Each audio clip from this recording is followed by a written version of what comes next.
بسم الله الرحمن الرحيم قل أوحي إلي أنه استمع نفر من الجن فقالوا إنا سمعنا قرآنا عجبا يهدي إلى الرشد فآمنا به ولن نشرك بربنا أحدا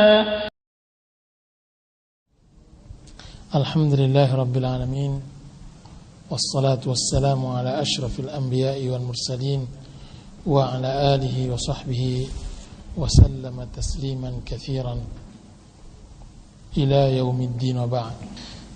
Para ikhwan, saudara-saudara dan bapak-bapak yang dirahmati oleh Allah Subhanahu wa taala, untuk menjalani kiat yang seperti ini kita tidak boleh hasad, tidak boleh saling berpaling, saling membenci dan semacamnya. Para ulama salaf kita telah memberikan pedoman. Di antaranya nasihat yang diberikan kepada Umar bin Abdul Aziz oleh salah seorang ulama besar pada zaman tersebut. Apa kata beliau? Ya Amirul Mukminin, wahai Amirul Mukminin, jadikanlah orang tua, orang yang berumur tua di kalangan kaum muslimin sebagai ayahmu, dan orang yang seumur sepantas denganmu sebagai saudaramu, dan jadikanlah yang muda darimu sebagai adikmu atau anak. Ini kaidah. Jadi kalau seandainya kita melalui seperti ini bermuamalah dengan orang, maka kita akan dicintai oleh orang. Yang tua adalah orang tua kita, yang sepantar dan seumur adalah saudara kita, dan yang bawahan adalah adik kita atau anak kita. Bawakan semua orang seperti itu. Hormati orang tersebut dan cari sesuatu yang dia sukai. Setiap daerah mempunyai sifat dan tabiat yang berbeda-beda. Gauli manusia sesuai dengan apa yang ada pada tradisi dan adat kebiasaan mereka dan apa yang masuk oleh akal mereka.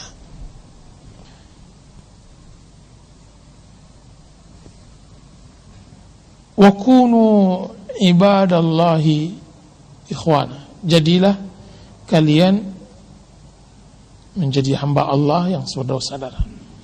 Menjadi hamba Allah yang bersaudara itu di dalam segala hal, baik di dalam bermuamalah, bergaul, maupun di dalam bidang dakwah. Dakwah yang kita sampaikan ini tidak lepas dari metode, konsepnya dari masalah ini. Wa kunu ibadallah ikhwana. Nasihat yang kita berikan tidak lepas dari masalah bahwa kita mencintai mereka. Kalau kita mulai berdakwah karena kita mencintai mereka, maka dakwah kita akan berbeda jauh dengan kalau kita bertolak dengan berdakwah karena kita benar, mereka salah. Saya berdakwah karena saya benar dan karena kalian salah, karena Anda salah. Nah, kalau begitu dakwahnya, maka dia akan meninggi dari orang lain. Tapi kalau seandainya dia melandasi dakwahnya karena rasa kasih sayang kepada sesama kaum muslimin, maka dakwahnya tentu tidak ada tinggian dan semacamnya. Maka keluar kata-kata ikhlas dari juru dakwah sepanjang zaman, qul la as'alukum alaikum ajra. Katakanlah aku tidak meminta kepada kalian balasan. Dan kata-kata ikhlas yang lainnya yang ada termaktub dalam Al-Quranul Karim,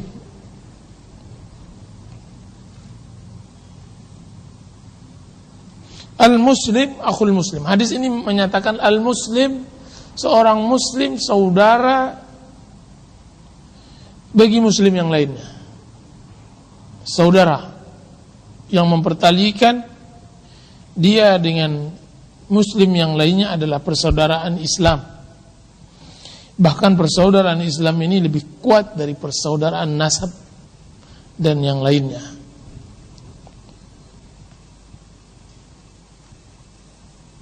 Konsekuensi dari niat bahwa saudara muslim adalah bersaudara, bahwa dia tidak menzalimi, tidak mencela, dan tidak melecehkan.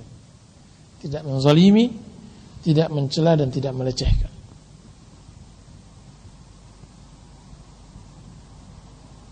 Para ikhwan yang dirahmati oleh Allah Subhanahu wa taala, kembali kita tarik benang kaji kita bahwa ini semuanya bersangkut paut tentang masalah akhlak. Bahwa ciri seorang muslim yang baik setelah dia memperbaiki ibadahnya kepada Allah Subhanahu wa taala, dia memperbaiki akhlaknya. Makanya kita dapatkan di dalam Al-Quran Al-Karim dan Sunnah Rasulullah ada perintah ibadah. Setelah perintah ibadah tersebut wajib, atau nyaris semua ayat-ayat setelah perintah ibadah adalah perintah untuk berakhlak. Allah Subhanahu wa taala mengatakan wa'budullaha wa la tusyriku bihi syai'a wa bil walidaini ihsana. Ibadati Allah dan jangan syirikatkan Allah dengan satu apapun. Ini adalah perintah beribadah dengan baik kepada Allah.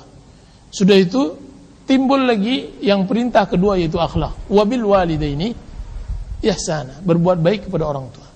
Dan berbuat baik kepada orang tua adalah bagian dari akhlak. Ya bunayya la tusyrik billah, innasyirka ladzulmun azim. Hai anakku, janganlah engkau mensyirikatkan sedikit pun kepada Allah. Sungguhnya syirik adalah kezaliman yang besar. Wasainal insana biwalidayhi husna. Kami wasiatkan manusia kepada kedua orang tuanya berlaku baik.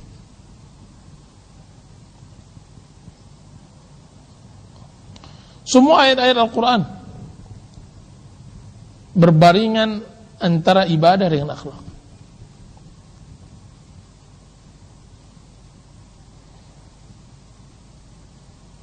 Makanya sebagaimana seorang muslim tamak akan perbaikan ibadahnya, yang dahulunya awalnya dia mulai salat tidak tahu mana yang didahulukan dan mana yang tidak, sekarang setelah dia mempelajari sunnah dia mulai mengetahui mana yang wajib, mana yang sunnah, mana yang harus dia utamakan, mana yang tidak.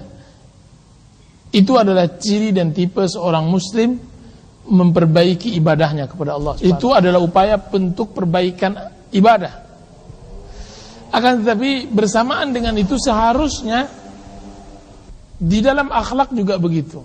Ketika dia dapatkan bahwa ada pada dirinya akhlak yang tidak baik, kemudian dia temukan di dalam sunnah Rasulullah ada aturan dan acuan bahwa kita berakhlak harus baik begini dan macamnya, mulai dia rubah sedikit demi sedikit.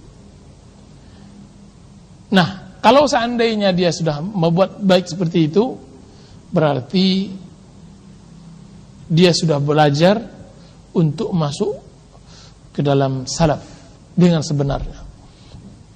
Makanya beberapa waktu yang lalu kita terangkan bahwa seseorang bisa masuk salaf ketika dia memperbaiki 3 hal.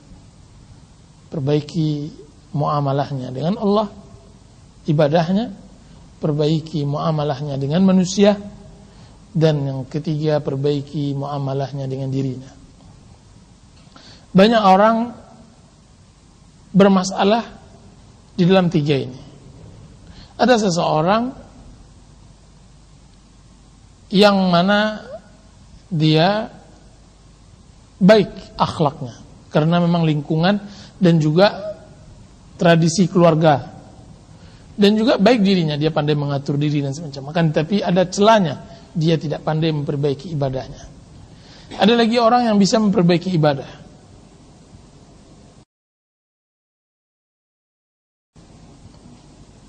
dan dia bisa memperbaiki, dia bisa bergaul dengan masyarakat dengan cukup baik. Akan tetapi dia ada celah, dia tidak bisa bergaul baik dengan dirinya. Masih ada sifat-sifat yang tidak baik pada dirinya yang tidak bisa dirubah. Marah, hasad, dengki, benci, tergesa-gesa dan semacamnya. Dan ada lagi orang baik di dalam masalah ibadah, berusaha merubah akhlak, tapi dia tidak bisa, dia dia baik ke dirinya, baik pada Allah Subhanahu wa taala, tapi tidak baik pada masyarakat. Tidak pandai bergaul dengan masyarakat. Nah, semestinya kita harus mensalafkan diri kita dalam 3 hal ini. Makanya di dalam Islam tidak hanya ikhlas, karena ikhlas adalah perbaikan diri, kan, tapi juga harus sesuai dengan syariat. Perbaikan syariat adalah perbaikan ibadah dan akhlak. Perbaikan ibadah dan akhlak. Dan juga di dalam Islam kita dianjurkan untuk memperbaiki 3 hal tersebut. Makanya di dalam hadis yang sangat luar biasa, Rasulullah SAW mengatakan, ittaqillah haitsuma kunta, bertakwalah engkau dimanapun engkau berada. Ini menyuruh kita untuk bermuamalah baik dengan Allah, beribadah baik dengan Allah. Wa khaliqin nasa bi khuluqin hasanin, berakhlaklah, bergaulah dengan manusia dengan akhlak yang baik. Ini adalah perintah untuk manusia, perbaikan, berakhlak mulia dengan manusia. Wa atbi'is sayyi'atal hasanata tamhuha, sebelumnya, dan ikutilah kejahatan dengan kebaikan yang menghapusnya. Ini adalah perbaikan diri, perbaikan diri. Jadi 3 hal ini sangat penting, dan itu ada di dalam buku-buku. Kalau Anda ingin memperbaiki ibadah, bacalah buku fikih. Di sana menerangkan tentang bab taharah, bab salat, bab zakat, bab haji, bab umrah dan semacamnya. Kalau Anda ingin memperbaiki diri, baca buku-buku tentang masalah hati, tazkiyatun nufus. Baca kitab-kitab Ibnul Qayyim, Ibnul Jauzi. Baca kitab-kitab ulama-ulama yang menerangkan keajaiban hati dan semacamnya. Kalau Anda ingin memperbaiki akhlak dan semacamnya, maka baca buku-buku adab, buku-buku akhlak, seperti Adabul Mufrad karangan Imam Bukhari, seperti karangan Ibnu Muflih Adabus Syar'iyyah, dan yang lainnya. Semua hal sudah dibahas oleh ulama kita. Akan tetapi adanya, kenapa kita tidak membahas 3 hal ini? Pertama, adanya spesialisasi. Adanya sebagian ustadz spesialisasinya cuma bidang akidah.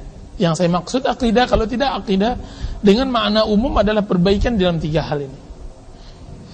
Spesialisasi karena dia memang takhasusnya fikih, makanya dia perbaiki ibadah.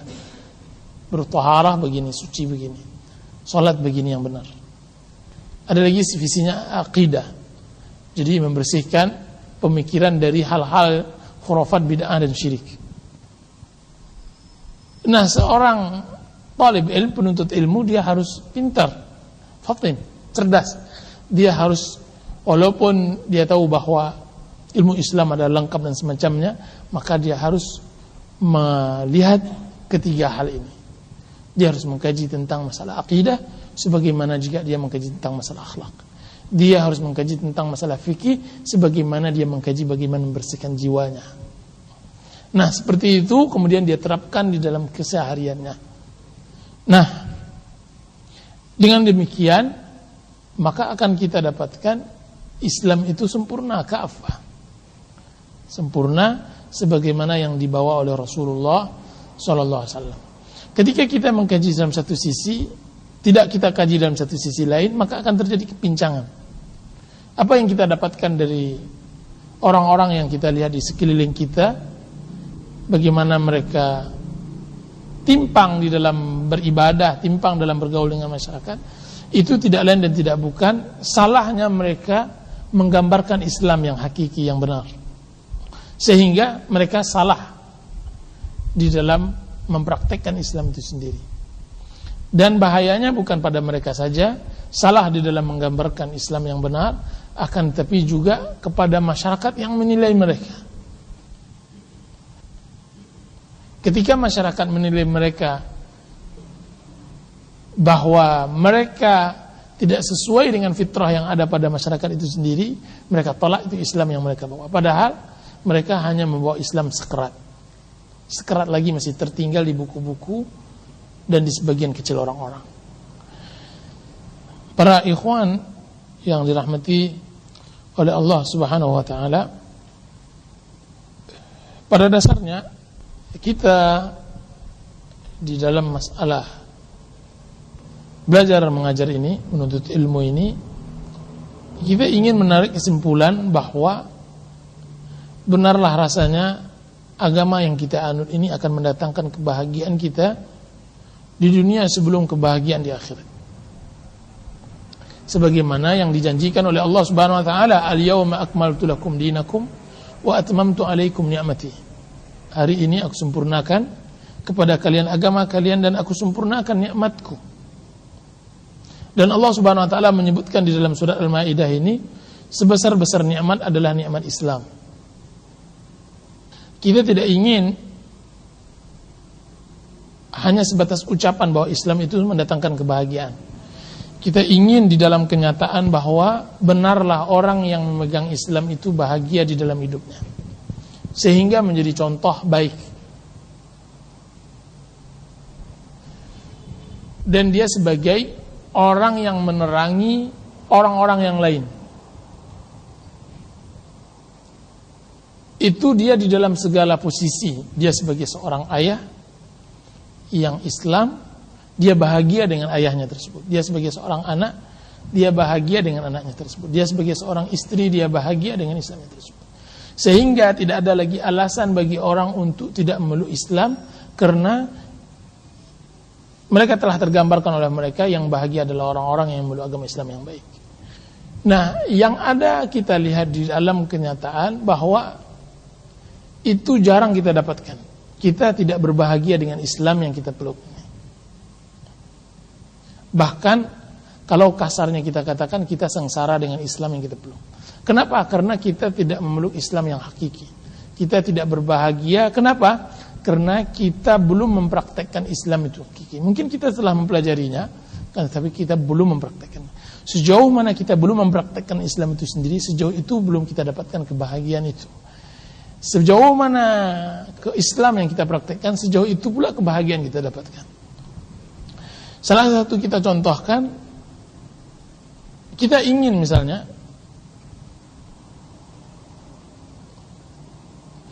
memberi pemahaman di masyarakat dan seorang anak. Kita paham betul bahwa anak yang benar-benar menjalankan Islam akan mendatangkan kebahagiaan pada diri kita daripada anak yang tidak diberi celupan Islam. Nah, ketika kita didik anak kita dalam Islam, seharusnya dia menjadi tauladan. Bahwa beginilah. Sehingga bisa dimaklumkan ketika kita dapatkan anak-anak yang lain menjadi beban bagi orang tuanya, orang-orang mengatakan pantas dia menyusahkan orang tuanya. Kenapa? Anak tersebut tidak dicelup dengan celupan Islam. Nah, kalau sudah begitu, orang-orang akan datang ke Islam. Kalau seandainya sudah kita berikan bahwa anak kita bisa memberikan kebahagiaan yang tidak bisa diberikan oleh anak-anak yang lain, maka ini dia menjadi contoh. Seorang ayah begitu juga. Kita ingin orang akan berbicara bahwa ayah yang belajar agama yang baik, dia akan memberikan kebahagiaan pada orang sekelilingnya. Sehingga besok ketika ada seorang ayah yang memberikan kesengsaraan kepada orang sekelilingnya, orang akan mengatakan pantas dia memberikan kesengsaraan kepada orang sekelilingnya karena dia tidak belajar agama Islam. Begitu juga dengan seorang istri. Kita menginginkan besoknya ke depan bahwa istri yang kita bina di atas Islam yang benar akan memberi kebahagiaan kepada orang-orang sekitarnya, terutama suami dan anak-anaknya. Sehingga kita bisa memberikan alasan kepada istri-istri yang tidak ada celupan Islam. Kita katakan nantinya pantas. Dia tidak bisa membahagiakan suami dan anak-anaknya. Kenapa? Karena dia tidak dicelup dengan celupan Islam. Sehingga kalau seandainya begitu, kita bisa mempraktekkan apa yang diberikan atau yang telah disebutkan oleh Allah Subhanahu wa taala dalam Al-Qur'an, bahwa Islam itu mendatangkan kebahagiaan. Dan jelas itu bisa kita praktekkan ketika ilmu yang kita sadapkan itu bisa terpraktekkan sedikit banyak dalam kehidupan. Nah, itu sebenarnya itu tujuan hakikat kita belajar agama ini. Dan juga perlu juga kita tanamkan apa yang kita sampaikan ini adalah semuanya adalah dasar-dasar agama kita. Bukanlah hal-hal yang mendalam sebagaimana yang dikaji oleh ulama-ulama kita. Semuanya dasar yang sebenarnya perlu bagi kita untuk kehidupan kita. Belumlah kita mempelajari agama kita untuk orang lain, belum. Semuanya masih untuk kita dahulu, belum untuk orang lain. Nah, tujuannya agar kita benar-benar mempertahankan apa yang kita dapatkan dan juga istiqamah di atas menuntut ilmu ini. Tujuannya tidak lain dan tidak bukan adalah untuk diri kita bisa praktekkan. Kita masih miskin terhadap orang-orang yang mempraktekkan agamanya di dalam kehidupannya. Kita butuh orang-orang yang mempraktekkan. Dan orang itulah yang dicap oleh Allah Subhanahu wa taala sebagai ulama. Innama yakhsyallaha min ibadihil ulama. Sungguhnya yang takut kepada Allah Subhanahu wa taala adalah orang-orang yang ulama, karena ulama lah yang takut kepada Allah, dan yang takut kepada Allah lah yang ulama, ya. Dengan demikian kita cukupkan kici kita di sini. Wassallallahu ala nabiyina Muhammadin wa ala alihi washabbihi wasallam. Wassalamualaikum warahmatullahi wabarakatuh.